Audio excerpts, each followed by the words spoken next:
Have you ever walked into a room and felt the energy shift? Not because you said anything provocative, not because you were trying to dominate the conversation, but simply because your presence carried something that made others uncomfortable. Something they couldn't quite name, but definitely felt. Arthur Schopenhauer, one of history's most penetrating minds, understood this phenomenon better than anyone. He called it dangerous intelligence. The kind of intellectual depth that doesn't just process information, but sees through the veils that most people desperately need to keep intact. This isn't about being the smartest person in the room or having the highest IQ. This is about possessing a type of awareness that cuts through illusions, that questions what others accept without thought, that recognizes patterns others are blind to, and yes, it makes people deeply uncomfortable. Because when you can see what they're trying to hide from the world and from themselves, you become a mirror they'd rather not look into. Schopenhauer wrote, "All truth passes through 3 stages. First, it is ridiculed. Second, it is violently opposed. Third, it is accepted as being self-evident." D. If you've lived through this cycle repeatedly, if you've watched people react with hostility to insights that later proved undeniably correct, then you know exactly what kind of intelligence we're talking about, the kind that sees the truth before it becomes comfortable for others to acknowledge.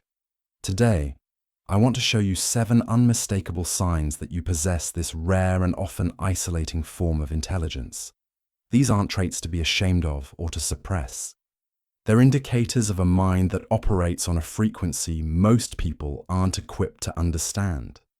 And while this gift can feel like a burden, especially in a world that often punishes depth, understanding it is the first step toward wielding it with wisdom, rather than letting it become a source of endless frustration. The first sign, and perhaps the most telling, is that you instinctively see through social performances. While others are charmed by charismatic speakers, impressed by confident presentations, or swayed by popular opinions, something in you immediately cuts through the surface. You don't just hear what people are saying, you hear what they're not saying. You notice the micro-expressions that contradict their words, the subtle inconsistencies in their stories, the way their energy shifts when certain topics arise. This isn't paranoia or cynicism. It's pattern recognition operating at a level that most people simply don't access. Schopenhauer understood that the world is full of what he called representation, the constructed reality that people present to avoid confronting deeper truths. But your mind naturally penetrates these representations. You see the insecurity behind the bravado, the fear behind the anger, the manipulation behind the charm. This makes you incredibly valuable as a friend or advisor, but it also makes you dangerous to those whose power depends on maintaining illusions. Politicians, manipulative partners, fake gurus, corporate leaders who rely on buzzwords rather than substance. They can sense that you see through them, even when you haven't said a word, and that terrifies them.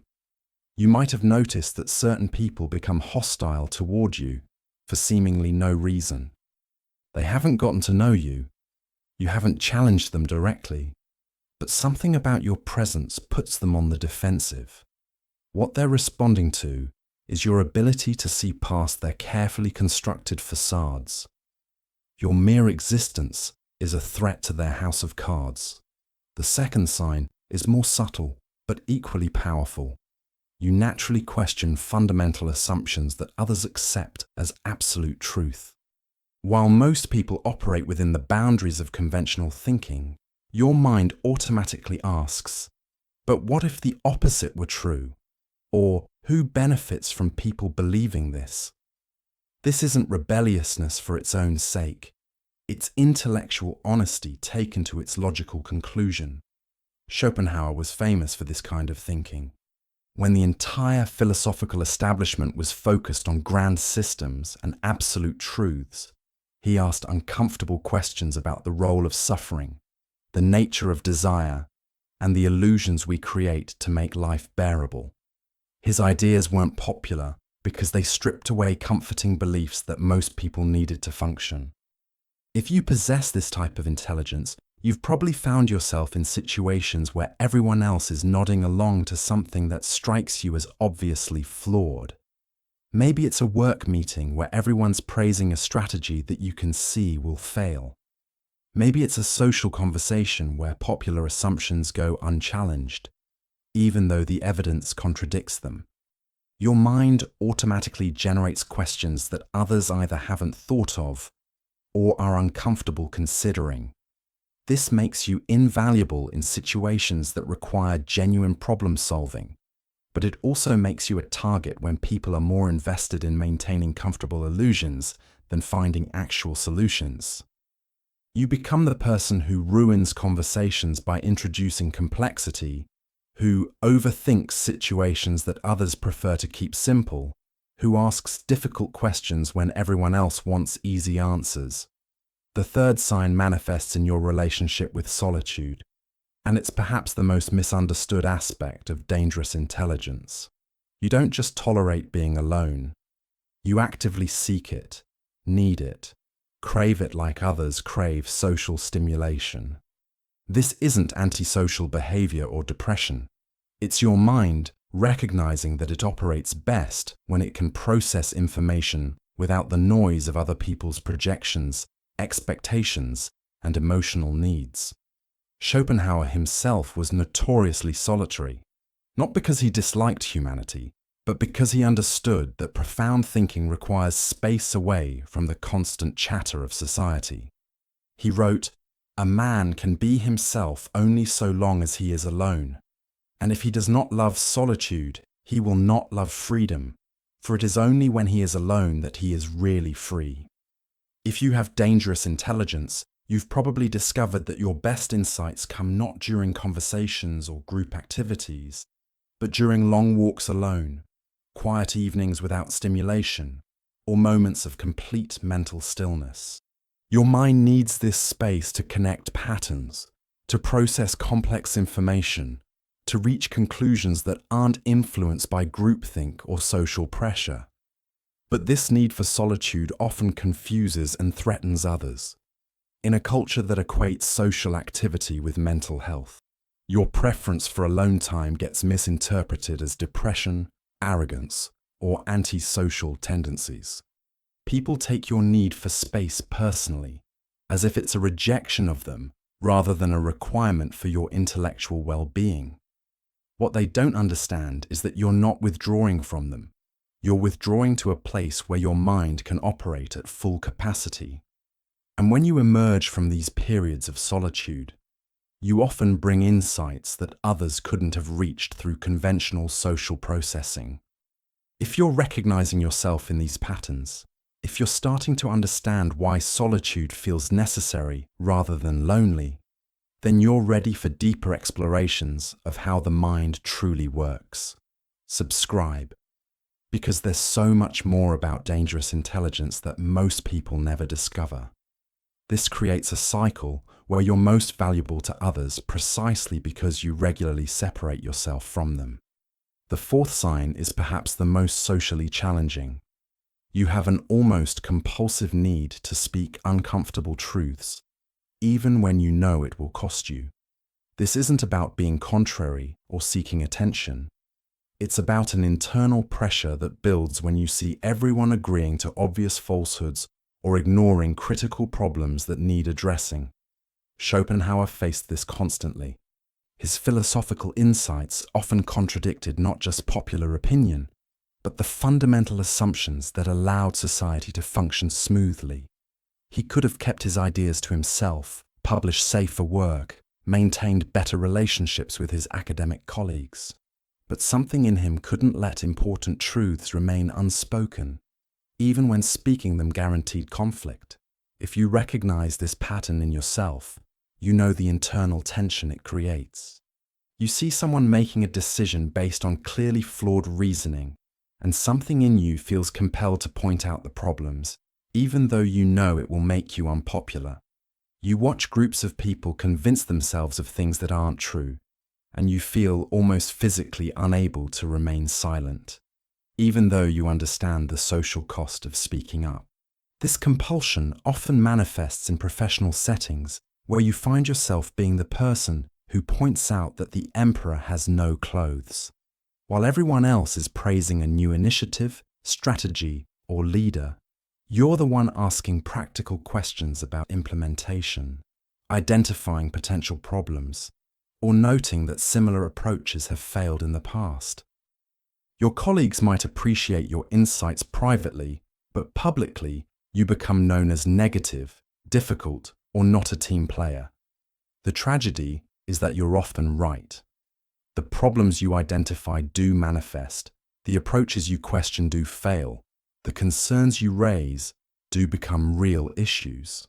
But by then, the group has moved on to new illusions, and your track record of uncomfortable accuracy becomes just another reason for people to be wary of your input. The fifth sign reveals itself in how others react to your questions. You've probably noticed that certain inquiries you make, questions that seem perfectly reasonable to you, create disproportionate emotional responses in others. They don't just disagree with your questions. They seem genuinely disturbed by the fact that you're asking them at all. This happens because dangerous intelligence naturally gravitates toward the questions that expose the foundations people don't want examined. While others ask questions within accepted frameworks, your mind automatically goes to the frameworks themselves. You don't just ask, "How can we do this better?" You ask, "Should we be doing this at all?" You don't just question methods, you question premises. Schopenhauer's entire philosophical project was built on this type of questioning. Instead of accepting that human existence was fundamentally meaningful or that reason could solve all problems, he asked whether consciousness itself might be more burden than gift, whether our deepest drives might be sources of suffering rather than fulfillment. These weren't comfortable questions, and they didn't lead to comfortable answers. When you ask these deeper questions, people often respond as if you violated some unspoken social contract. They might accuse you of being negative, pessimistic, or destructive, even when your questions are motivated by genuine curiosity or concern for finding better solutions. What they're really reacting to is the threat your questions pose to the belief systems they need to maintain their psychological equilibrium. This creates a strange dynamic where the more insightful your questions, the more likely they are to be dismissed or attacked. You learn to recognize the look people get when you've asked something that cuts too close to a truth they're not ready to confront. It's not confusion or disagreement, it's a kind of protective panic, as if their mind is quickly building walls to keep your question from penetrating too deeply. The sixth sign might surprise you. You often find yourself feeling responsible for problems you didn't create and powerless to solve. This isn't guilt or codependency. It's the natural result of seeing systemic issues and their consequences more clearly than others around you. While they can compartmentalize problems or convince themselves that everything will work out fine, your mind automatically traces cause and effect chains, identifies escalating patterns, and recognizes when current approaches are making situations worse rather than better. Schopenhauer experienced this acutely in his observations of human nature and society. He could see how individual desires created collective suffering, how institutions meant to solve problems often perpetuated them, how well-intentioned actions frequently produced their opposite effects. This clarity was intellectually valuable but emotionally exhausting because it came with a sense of responsibility that others didn't feel. If you have this type of intelligence, you've probably found yourself lying awake at night thinking about problems that others seem able to ignore. Maybe it's environmental destruction that everyone acknowledges, but no one acts on with appropriate urgency. Maybe it's economic systems that you can see are unsustainable, but that everyone treats as permanent. Maybe it's relationship patterns in your family or friend group that you know are creating long-term damage, but that others prefer to address with surface-level solutions. This clarity becomes a burden because you can see disasters developing in slow motion while everyone around you maintains optimism based on ignoring crucial information. You want to help, to warn, to contribute to real solutions. But you also recognize that most people aren't ready for the level of change that would actually address the root causes of the problems you see so clearly. The seventh and final sign is perhaps the most isolating. You've learned to hide the full extent of your insights because revealing them creates more problems than it solves. This isn't deception. It's strategic wisdom born from experience. You've discovered that most people can only handle truth in carefully measured doses, and that offering too much clarity too quickly can damage relationships, create unnecessary conflict, or simply overwhelm others to the point where they shut down completely. This creates a strange double life, where part of you is constantly calibrating how much of your actual thinking you can share in any given situation. With some people, you can offer mild insights and gentle questions. With others, you've learned to stick to surface-level observations. With most people, you've discovered that your genuine thoughts and perceptions need to be filtered through several layers of softening before they become socially acceptable. Schopenhauer himself struggled with this balance. His private notebooks reveal insights that were even more radical than his published work, thoughts that he recognized would be too disturbing for his contemporaries to accept. He had to choose between intellectual honesty and social connection, between sharing his complete understanding and maintaining relationships with others. This tendency to self-censor can create a profound sense of loneliness, not because you're alone, but because so much of who you are remains hidden from others. You might be surrounded by people who care about you, but feel that they care about a version of you that's been carefully edited to be more palatable. The parts of your mind that you find most valuable, your ability to see patterns, to ask difficult questions, to think beyond conventional boundaries, become the parts you learn to keep to yourself. And here's where Schopenhauer's deepest insight becomes most relevant to your experience.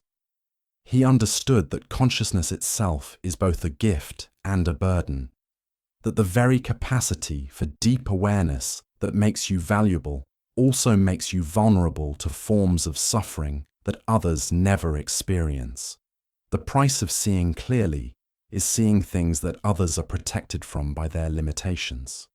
But Schopenhauer also understood that this type of intelligence, despite its challenges, represents something essential in human development. Every major advancement in human understanding has come from minds willing to see past comfortable illusions, to ask uncomfortable questions, to think thoughts that others found threatening or disturbing. You are not broken or defective because your mind operates this way. You are not too sensitive, too negative, or too difficult. You are carrying a form of intelligence that is rare, valuable, and necessary for human progress, even when it feels like a burden rather than a gift. The key is learning to wield this intelligence with wisdom, rather than wielding it as a weapon, or allowing it to become a source of endless frustration. This means recognizing when your insights can genuinely help, and when they might simply create unnecessary conflict. It means finding the rare individuals who can appreciate the full extent of your thinking while maintaining compassion for those who can't. It means accepting that part of your role in the world might be to see things that others aren't ready to see, and that this is valuable even when it feels thankless. Most importantly, it means understanding that your intelligence is not just a personal characteristic, it's a responsibility. The world needs people who can think beyond conventional boundaries, who can ask difficult questions, who can see through comfortable illusions to underlying truths. But it also needs those people to use their gifts wisely, with compassion for those who are doing their best with more limited awareness. Schopenhauer once wrote, A person of high intellect will never be happy, but he also understood that happiness isn't the highest goal for a mind capable of deep understanding. The goal is wisdom, contribution, and the kind of satisfaction that comes from using your gifts in service of something larger than yourself. If you recognize yourself in these 7 signs, know that you're not alone, even when it feels like you are. Throughout history, there have been others who shared your burden and your gift. And while the path of dangerous intelligence is often lonely, it's also necessary. The world needs what you can see, even when it doesn't know how to appreciate it. Your task is not to dim your light to make others comfortable, but to learn to share it in ways that illuminate rather than overwhelm, that invite growth rather than trigger defensiveness, that serve truth while maintaining compassion for those still learning to see. Now tell me, which of these 7 signs hit closest to home for you? Have you ever walked away from a conversation knowing you saw something others missed, feeling that strange mix of clarity and isolation? Or maybe you've experienced that uncomfortable moment when your questions made someone defensive, even though you were genuinely trying to understand. Drop your thoughts below. I'm genuinely curious about how dangerous intelligence shows up in your life.